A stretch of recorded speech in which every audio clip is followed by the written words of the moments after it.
Hari ini kita akan mempelajari sifat koligatif larutan. Dalam sifat koligatif larutan yang kita pelajari pertama adalah penurunan tekanan uap larutan. Biasanya dilambangkan dengan delta P. Dalam mengetahui penurunan tekanan uap larutan, kita harus mengetahui apa yang dimaksud dengan tekanan uap. Tekanan uap merupakan kecenderungan suatu cairan untuk menguap.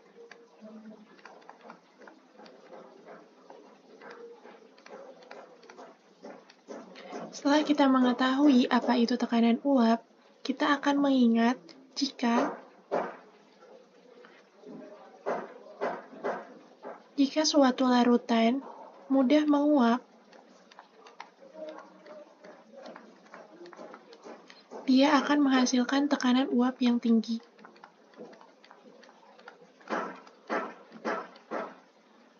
Tapi sebaliknya, jika larutan sulit menguap,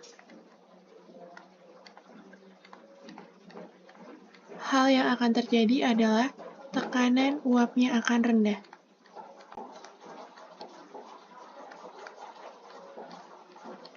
Nah, untuk mendapatkan penurunan tekanan uap larutan,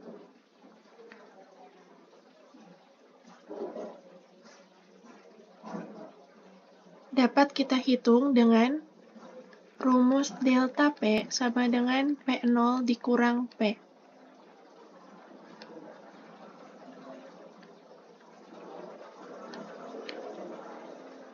Dalam tekanan uap, adanya zat terlarut menyebabkan pelarut lebih sukar menguap sebab sebagian permukaan tertutup oleh zat terlarut.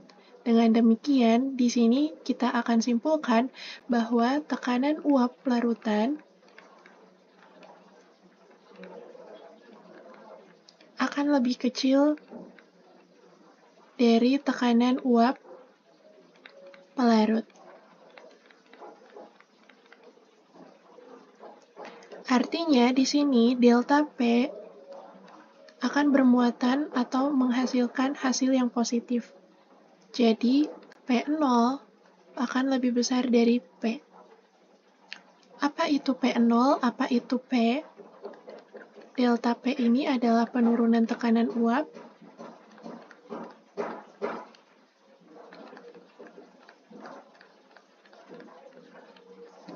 P0 itu disebut dengan tekanan uap larutan. P0 ini adalah tekanan uap pelarut. Sedangkan P, tekanan uap dari larutan tersebut. Nah, sekarang bagaimana kita mencari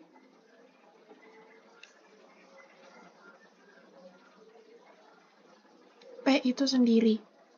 Dari rumus delta P, kita akan menghasilkan P0 dikurang P. Kita akan mencari P. P tersebut adalah tekanan uap larutan. Tekanan uap larutan ini berhubungan dengan fraksi terlarut atau fraksi mol pelarut. Jadi, untuk mencari delta P, kita akan menghasilkan P0 dikali dengan XP atau delta P sama dengan P0 dikali dengan XT. Bagaimana mencari XP? XP itu adalah fraksi mol. Fraksi mol dari pelarut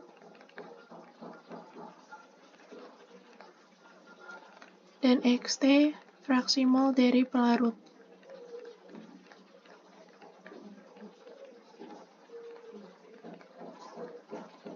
Untuk mencari XP dan XT, rumusnya adalah P0 sama dengan P P0 dikali dengan mol pelarut dibagi mol total. Sama juga pada hal Xt.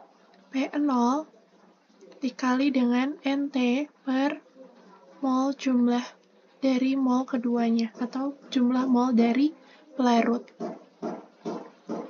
Rumus ini dapat digunakan apabila larutan tersebut adalah larutan non-elektrolit.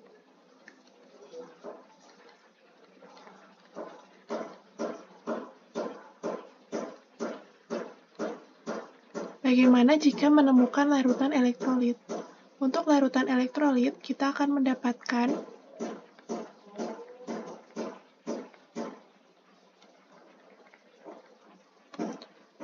rumus dengan delta P sama dengan P0 dikali N dikali T dikali I.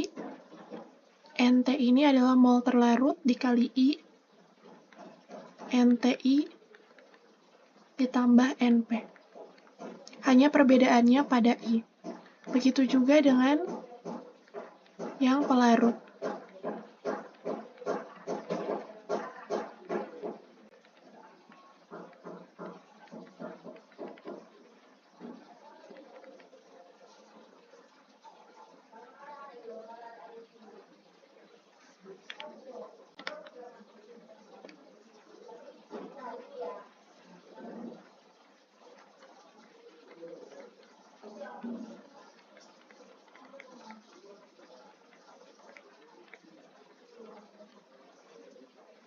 Nah, apa itu I?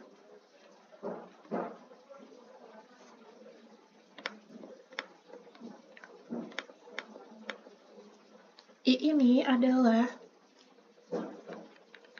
faktor Van Hoff, di mana untuk mencari I adalah 1 plus N-1 dikali alfa. Alfa ini adalah derajat ionisasi. N adalah jumlah ion, dan alfa adalah derajat ionisasi. Untuk mencari N, contohnya adalah jika kita mempunyai larutan HCl.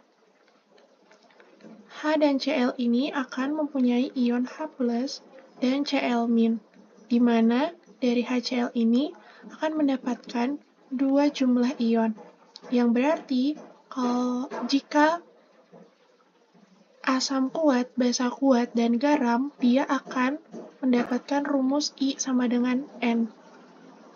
Apabila merupakan larutan asam lemah, basa lemah, dia akan menggunakan I sama dengan 1 plus N-1 dikali dengan alfa. Oke, untuk materi hari ini kita akan cukupkan. Sampai jumpa di materi selanjutnya.